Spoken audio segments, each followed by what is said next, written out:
all, the United States has not only not disputed it, implicitly they have authenticated it by attacking Wikileaks and saying they were unauthorized. Some people even say stolen and all that. So they're not disputing the fact that these are their cables. These are cables sent. Now what's recorded in them has to be looked at. And here is somebody who was being identified, Nachiketa Kapoor. He says, he showed me 2 bagfuls of cash, said this. So this is a case for, I would say, police investigation for a start. And naturally in Parliament, anybody who's opposed to corruption, and in particular the opposition, will take it up. No surprise for me that the government has done this, because I remember like yesterday when the Bofors, when Swedish Public Radio fired the first salvo on the Bofors scam in 1987, April, I remember it like yesterday. The first response from the Rajiv Gandhi government was false, baseless and mischievous. Pranab Mukherjee, being more canny, has not quite said it as far as I know. He has said we neither confirm nor deny. Because people asked, if you're not aware of it, how can you deny? How can you say it's baseless? You've got to investigate, you've got to inquire, you've got to file a first information report, and naturally Parliament will debate it. So to me, it is in the public interest. This is an authentic cable. The employee is obviously an Indian who's subject to our jurisdiction, and it wouldn't be very difficult to find out the name of the employee. And Mr. Kapoor is also available. We know him. One of our correspondents talked to him yesterday. And interestingly, soon after that, Manish Tiwari called, very, very nervous, and said, please don't mention that I called. Now, why all this? This is a fact. You're dealing with a major newspaper, and if this is your approach, then it's going to come out.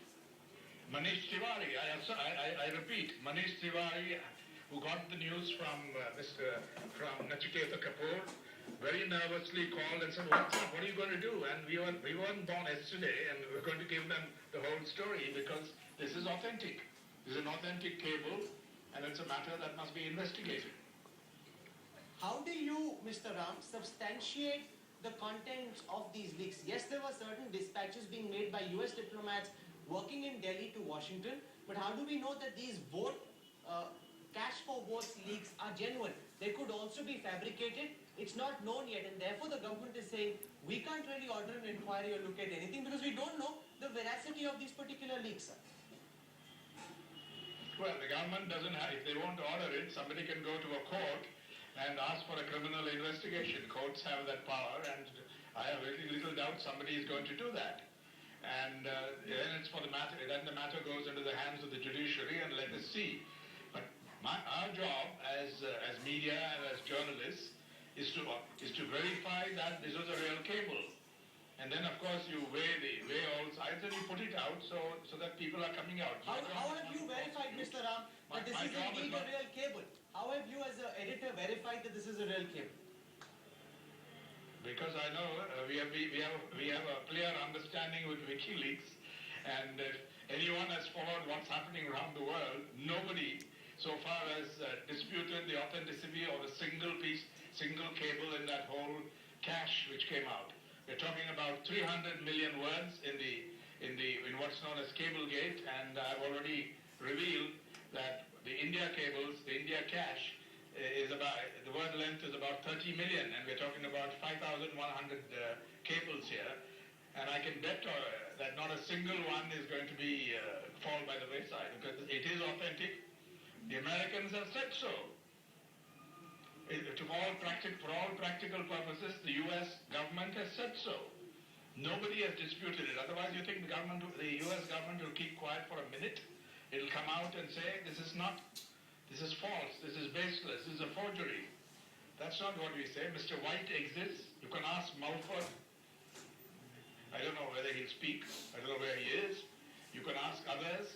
And so that speaks to itself. Okay. So why should journalists, once you satisfy yourself, why can't you put out a story? Oh, absolutely. Mr. Ram, Pranab Mukherjee has said in defense of this government that what happened in the 14th Lok Sabha is no longer relevant because the 14th Lok Sabha has been dissolved, and therefore this matter need not be investigated. Well, that's a matter for Parliament to decide. But once you have a major scandal like this, you can't take cover or take shelter behind such technicalities, and the technicality may not even be right. In fact, there is no time bar on it. These matters can be, the Parliament is sovereign under the Constitution, and the Parliament can discuss anything. And corruption is too important an issue to be handled this way, in a dodgy way, when the whole of India knew what was happening. TV channels had revealed it. It just couldn't be proved. The investigation, as Siddharth Vardarajan put it today in our story, ran aground. But today, fresh information has surfaced. Whether it is evidence that will lead to a trial or not, I'm not competent to say, but this is serious information. Because here is Mr. White, a very senior diplomat, saying that an embassy employee said this. So you've got to go and ask the embassy employee, and you can ask the person who did it. Of course, he may deny it, but the CBI has very good skills. Once, if it's not, there's no political interference, or any police organization has those skills.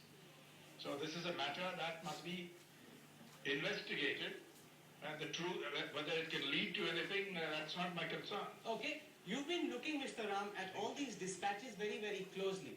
Okay, let's just give you a moment to get that audio.